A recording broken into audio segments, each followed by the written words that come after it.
Welcome to Sports Betting Podcast from pregame.com for November 12th, 2009. I'm your host, RJ Bell. I'm joined by Marco D'Angelo, 30 years in the business, Vegas runner, genuine professional bettor here in Vegas.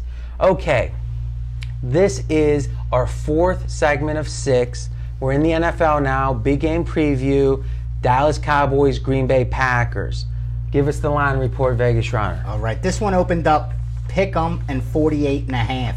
As of this morning, Dallas is now a 3-point road favorite with a total of 47.5. But Dallas is -3 plus 105. So you got to lay 125 to get 3 points with Green Bay, the home dog. I think this line's going to go to 3 minus 110 either way by kickoff because public money is expected to come in on Dallas.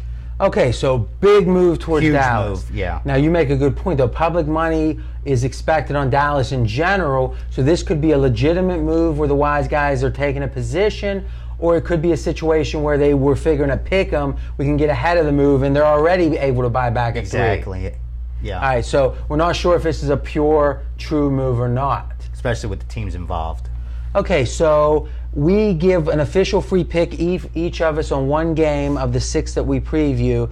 This is your official free pick, Marco. How you been running on these free picks? 8-3 the last 11, and we lost last week in the last minute of the game with the Giants. But like Bill Parcells says, your record is what your record is. It is what it is, but that was a tough loss. That changed hands. A lot of money changed hands in that last minute. All right, so give us your pick. All right, well, we're going to start this game. The thing that jumps out is Dallas is an overvalued commodity right now. The stock could not be any higher on the Dallas Cowboys. They are a public team to start with, and after going into Philadelphia last week, winning on Sunday Night Football, the world's back on the Dallas Cowboys. We're not going there. We're going with the Green Bay Packers. Last week, Green Bay laid an absolute egg in Tampa Bay, but that was to be expected the way I look at games. They were coming off the Minnesota game the week before. That's all that they talked about, all the hype with Favre and Rodgers. They lost that game, and that game virtually sewed up. They're done in the division because they lost to Minnesota twice. Minnesota's so far ahead in that division. There's too many good teams in the NFC that wild card possibilities really not there for Green Bay unless they run the table. It was a loss that had a carryover effect for them last week. Now, did you have Tampa Bay? I did not have Tampa Bay, and I kicked myself for not doing it, but I had Tampa Bay. You're a good guy. Yeah, just in the forums, just to let you guys know. That was a great play. Yeah, I thought so. Great play. We have a system. It's sharps versus the public. And what happens is we actually find out the games, or we identify the games in which the public is betting one way, but the line is moving the other, which is a sign that there's big money coming in against the public. And that was the case actually where the line actually, the majority of the people were betting Green Bay, but the line was coming down. Yeah. The only people on the Tampa side was the wise guys and you, because all the public was on. I mean, and Green Bay, all the teasers were pending on Green Bay, parlays pending on Green Bay. Green Bay was a big game for the books. So you can check that out each Saturday and Sunday. Go to pregame.com and click the forums. All right, keep it up. The thing with the Green Bay this week, they get to play spoiler. They're at home, and now they're totally disrespected. They opened up a pick'em. But hold on a second. Spoiler. They're still in the wild card race, right? Do you think this? Because if this team has if they're not in the wild card race, then it would seem then the week after the big disappointment is when we'd want to stay away from them. So let me ask you the question. Does Green Bay believe they can make the playoffs? Yes, as a professional team at 4-4, you're 500. Yes, if they slip below 500 this late into the season, then so it almost feels like a must-win game. It's a must-win game for Green Bay, absolutely, and they're catching Dallas at the best time they could catch them because that was a huge revenge game last week for the Cowboys. They went into Philly. That's the team that cost them going to the playoffs last year on the final week of the season. They got their redemption, and now everybody's back on the bandwagon. The only alarming stat that I can give you that's a big negative for Green Bay is they got to keep Rodgers upright. He gets sacked more than anybody else in the NFL, and Dallas does have 15 sacks in their last 4 games. They can keep him upright. They beat this Dallas team on Sunday. I think they do it. This is my free pick. I got Dallas winning by 7 to 10 points on Sunday. Okay, so a couple quick thoughts. Green Bay winning by 7 to 10 points. Sorry. All right. Clear that up. Green Bay on the money line. Green Bay on the Well, we're going to grade this a +3. A +3, right? But I'm saying you like Green Bay was. All right. So a couple quick thoughts is one. I love when someone's betting against Dallas because the reality is they're such a public best team. of the number usually. I agree 100% with the concept that this is the week where everyone seems to be back with Dallas. Even the naysayers of Dallas are like, maybe they are good. And I'm not so sure because I've never been crazy about this Philly team this year, if they're fully there yet or not. So you are buying Green Bay or you are going against Dallas when Dallas is at a premium, which is really, I love that. Here's what bothers me about it. And again, that's the difference of being able to discern this is what makes a great handicapper. Green Bay has a fundamental problem, their offensive line.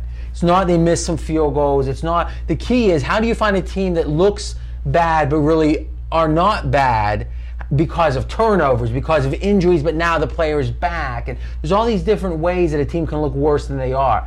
I'm wondering if Green Bay has looked worse than they are, or are they just that bad because of that fundamental problem on the offensive line? What's your thoughts? Yeah, I agree because I'm thrown off too because the Green Bay strength is defense. But the last 2 games, they gave up 30.8 points back-to-back weeks. So I think all that defensive statistics. How many points again? 38 last week, 38 the week before. 38 in 2 straight weeks. All right. Yeah, so I think all them great statistics defensively were built up early in the season, and I haven't seen nothing from them late. What worries me about Green Bay, your side, Marco, I lean. Now that it's 3, I like Green Bay. Pick them. I think you missed the boat with Dallas now. If you like Dallas, you had to get them at a pick. There's no value at -3 right now. So real quick, is one of the things, and we talked about it earlier, is you're doing a line prediction blog every Thursday, and you actually hit 13 or 14. You said which way the line's going to And this would have definitely been, I would have said Dallas line is going up. Well, but most people aren't betting Monday, Tuesday right, anyway. Exactly. From Wednesday when we're taping on, do you have a prediction? Because again, clearly at 3 now, any move is significant. If it goes to 2.5, back to 2.5, or if it goes up to 3.5, it's significant. Do you see any move? No, this is going to stay. This is going to go 3 minus 110. Oh, you mentioned either that. Side. Okay. Yeah, and the thing is, Dallas did whatever they wanted to this Green Bay team, Marco, back-to-back years. Last year they rushed 35 times for 200-plus yards. The year before, they threw for 300 yards, 4 touchdown passes. So they've beaten this team through the air and through the ground, and like you said, they've sacked them 8 times them 2 games combined. I don't think Green Bay has answers. I'm afraid to take the 3, to be honest with you. Couple stats. Dallas, we know how bad they are at the end of the year, but in November, they've won 12 of the last 14 ATS. So they're covering in November. Green Bay is 2-5 ATS at home. Now that's not a huge sample, but when you remember back in the day with Green Bay at home, sure. 2 out of 7 isn't so great.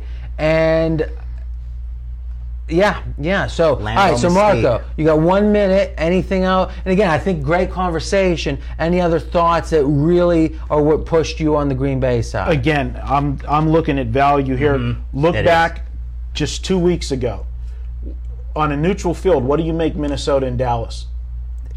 2 weeks ago, Minnesota, Dallas. I'm probably making Minnesota 3. The future line on this game was Green Bay -1.5. Green Bay was expected to be favored over Dallas in July. Well, they were almost. I mean, it opened to pick them exactly. All right, so but you were making. But Green Bay was just 2 weeks ago a 3.5-point favorite over Minnesota. Now they're a 3-point dog to Dallas in 2 weeks. Come on, no, that's the not a value's on 6.5 Green Bay point now. difference. Anyway, you cut That's a good point. And how much? And you're right. You have a Dallas team trending up, a Green Bay team trending down. You certainly are getting value. The question is there a fundamental problem with Green Bay? You don't think so? Not 6.5 points. All right, good stuff. Next up is going to be segment 5 of 6. We preview a big NFL game, Patriots and the Colts. And remember, you can get all of our videos at pregame.tv, or if you want to download and listen, just go to iTunes and search for pregame.com.